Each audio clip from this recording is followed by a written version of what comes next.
Počúvate Slobodný vysielač. Pekné popoludne, milé poslucháčky, vážení poslucháči, vítajte v relácii Sám sebe lekárom číslo 126 na tému Ako som sa dostal z rakoviny prírodným spôsobom. Našim hosťom bude inžinier architekt Juraj Michálek. Pekné popoludne prajem. Zdravím všetkých poslucháčov aj vás v redakcii, ktorému sa podarilo zvíťaziť nad rakovinou, takže o tom nám dnes povie, čiže to bude taká osobná prípadová štúdia a ja sa teda veľmi teším na to, lebo o rakovine sme zatiaľ, hoci je to už 126. relácia v poradí, zatiaľ špecializovanú reláciu nemali a určite je to niečo, na čo sa dá pozrieť z rôznych uhlov pohľadu, takže nech sa páči, dávam vám slovo. Takže poďme na to, ako som sa začal liečiť pomocou prírodných liečiv. Hosťom tejto relácie bude u mňa teda, v relácii Sám sebe lekárom po druhýkrát, ale na Slobodnom vysielači už viac než po druhýkrát. Inžinier architekt Juraj Michálek. Dobrý deň, prajem. Aj vás zdravím, aj všetkých poslucháčov, dobrý deň. A rád by som pripomenul, že tá prvá relácia s inžinierom Michálkom bola číslo 126 a to bolo v nedeľu 3.6.2018 o 12. hodine a volala sa Ako som sa dostal z rakoviny prírodným spôsobom. Keďže to je už trošku dlhší čas, tak ja by som vás poprosil, pán Michálek, keby ste nám aspoň pár vetami zhrnul, o čom bola tá predchádzajúca relácia. Áno, to bolo 6 rokov potom, ako som mal zomrieť, podľa prognóz mojich onkologických lekárov, lebo pred 12 rokmi zhruba som bol odvezený na pohotovosť a trvalo nejakých 6 týždňov, kým zistili, že mám rakovinu. Tak mi ju vybrali najprv obličku s nadobličkou, potom ma začali chemoterapiou liečiť a netrvalo dlho, dostal som metastázu do mozgu z rakového centra, nevidel som ďalších nejakých 16 dní, iba halucinácie z rakové som mával a keď mi to vybrali, tak som si povedal, dosť bolo experimentov s takzvanou vedou a začal som skúmať, ako to robili naši predkovia alebo predkovia našich predkov a po celom svete, hlavne na východ, do Číny a tak ďalej.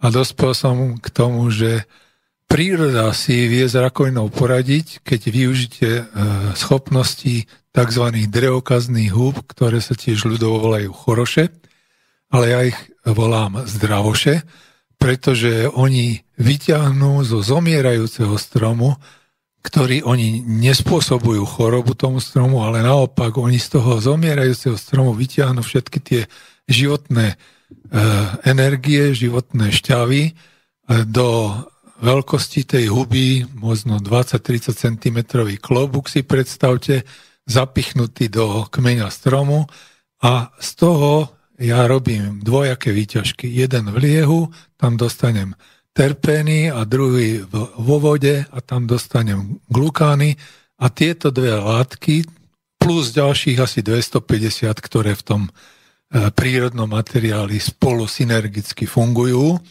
spôsobujú to, že zlikvidujú v tele každú cudzorodú látku bez toho, aby ste jej musel niečo našepkávať.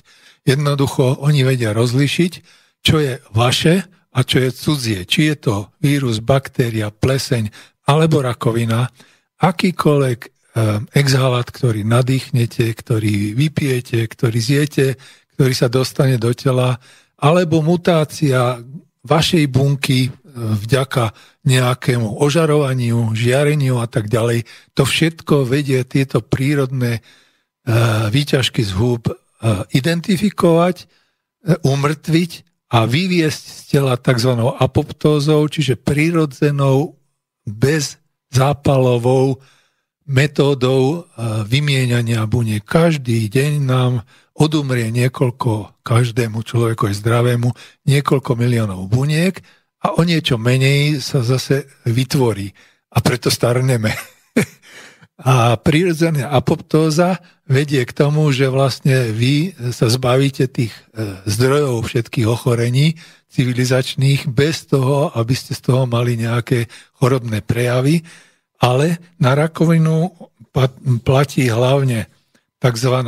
Feroptóza, to znamená, že tie výťažky potom ešte obohacujem o prírodné látky, ktoré obsahujú železo, fero, a C-vitamín, ktoré pôsobia ako katalizátory a intenzívňujú účinok tých výťažkov z tých húb. Vďaka tomu už teraz som 7. rok po smrti, po tej predpokladanej, ktorú mi povedali pred 12 rokmi, a myslím si, že ešte nejaký ten rok budem žiť, ak ma teda neznechutia iné veci.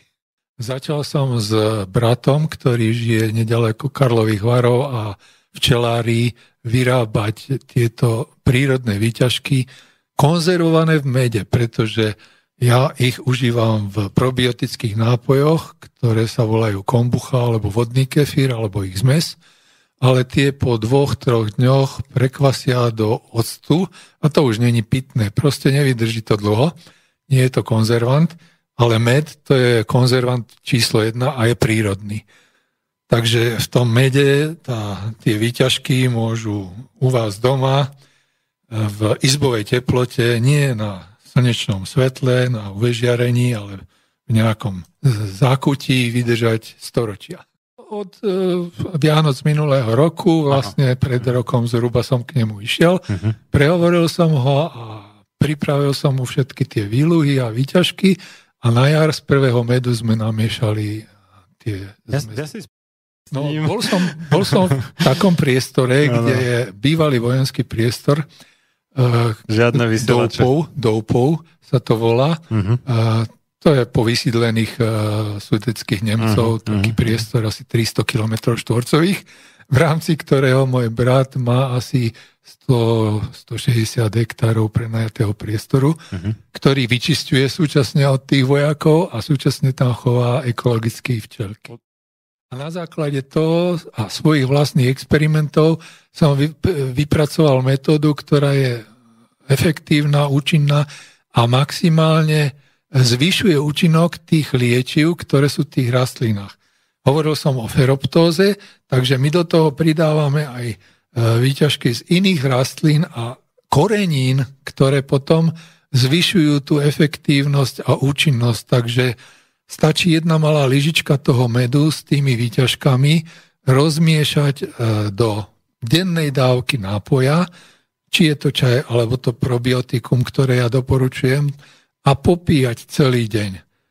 A takýmto spôsobom za 2 roky je to telo tak naakumulované tými účinnými látkami, že už si môžete dovoliť až týždeň, aj 2 prestávku, alebo aj znížiť dávku. To znamená, čím dlhšie to užívate, tým menej musíte brať a tým väčšie prestávky môžete robiť.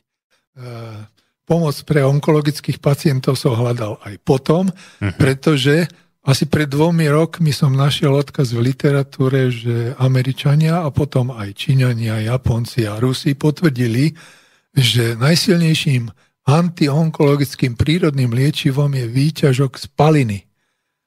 A my tam dávame výťažky z 3 palín. Pravej, ročnej a dračej.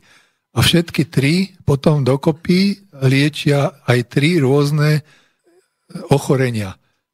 Prvú, ktorú objavili už dávno, niekedy v stredoveku, že je to antimalarikum. Druhú chorobu, skupinu chorôb, je to proti všetkým parazitom v tele, od mikro až po makro, ktoré sa v každom tele zdravom aj chorom objavujú a práve, že oni často spôsobujú to ochorenie, tie zápaly a prenosy všetkých možné a oslabenie imunity. Čiže keď si vyčistíte organizmus s pomocou dračieho medu. Ale účinok, nesmie sa to volať med. Ale podstata toho účinku je v tom liečive, ktorý zvyšuje hodnotu toho medu na neporovnateľnú úroveň, pretože keď vám behom 3 dní, čo je 3. funkcia tých palín, dokáže telo vyčistiť od rakoviny, kdekoľvek ho máte, aj roztrusenú. Takže metastázu zruší. Tak fakticky vy máte zachránený život. A ide o to, že ja doporučujem aj napriek tomu, že to stačí 3 dní na tú rakovinu, dať si tú 14-dňovú dávku, pretože 14 dní je potrebných na vypudenie všetkých tých parazitov. Také presné dávkovanie, že môžete tu jednu malú lyžičku namotať toho medu, čajovej lyžičky je objem asi toľko, koľko dáte do veľkej polievkovej lyžice vody a to vám stačí na celý deň. Vy ako už vážne tvrdíte, že to je lepšie než chemoterapia?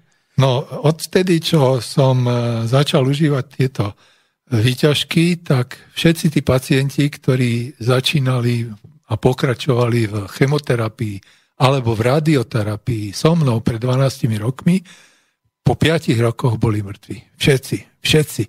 Tí, ktorí nebrali chemoterapiu alebo radioterapiu, prežili niekedy aj 6-7 rokov po vybratí tej rakoviny, po náleze. Ale ja, vďaka tomu, že som prestal brať tú chemoterapiu po tej metastáze prvej a začal som užívať tieto lieky, hovorím, 7 rok som tu a predpokladám, necítim sa na smrť teraz.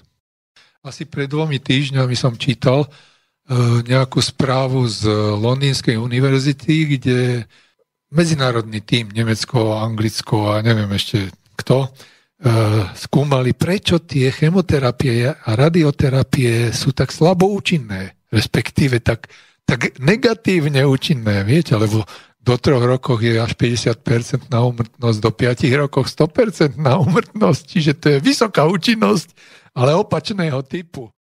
Práve tá anglicko-nemecká skupina výskumná zistila, že ferroptóza pri týchto chemoterapiách nefunguje, pretože tam nie sú všetky tie látky, ktoré sú v prírodných zdrojoch, ako aj napríklad, keď užívame čiernu bazu, ktorá obsahuje tiež to železo, ktoré spôsobuje tú smrť tej rakovinovej bunky pomocou ferroptózy.